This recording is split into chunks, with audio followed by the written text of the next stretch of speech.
E aí, gente, tudo bem? Olha só, demorou um pouquinho, mas deu certo. O rádio do MyLink é muito legal, mas ele tem um bom palco, tem uma boa voz, mas falta grave nesse carro, né? Até se tu erguer um pouco ele distorce. Aqui a gente conseguiu instalar o nosso MyLink, a gente conseguiu dar um up nele, tá? Embaixo do meu banco aqui, a gente conseguiu colocar um sub de 8 polegadas que encaixou certinho, tá? Eu vou fazer um outro vídeo mostrando pra vocês como fazer a instalação, para burlar a parte de sistema sonoro do carro, que sai tudo pelos alto-falantes, né? Sensor de ré, avisos do GPS, sai tudo pelo alto-falante. Então tu tem que saber onde que tu vai ligar a saída correta para não passar por isso, tá? Vamos dar uma testadinha para vocês verem. E no próximo vídeo eu vou estar mostrando para vocês como é que a gente conseguiu fazer isso.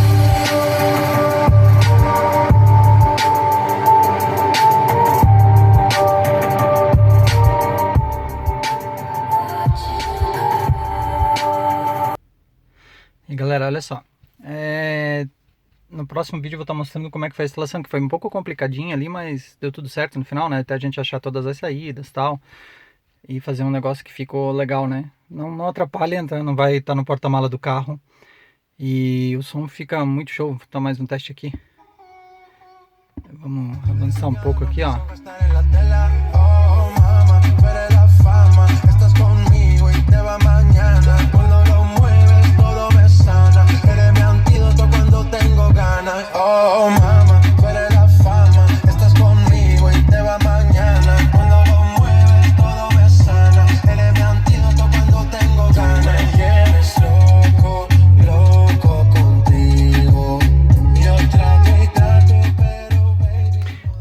Tá, gente, eu vou estar passando para vocês como é que vocês vão fazer isso, mas até o modelo certinho da caixa, porque ele encaixa bem certinho no trilho, tá? E espero que ajude vocês aí, tá? Se você gostou e aguardar o próximo vídeo ali da instalação, que vai te ajudar, se inscreve, né, no canal, dá um like, e a gente vai trazer mais dica legal aí pro Onix e para outros veículos, tá? Mas quem quer melhorar o som, quer dar uma turbinada aí, fica a dica.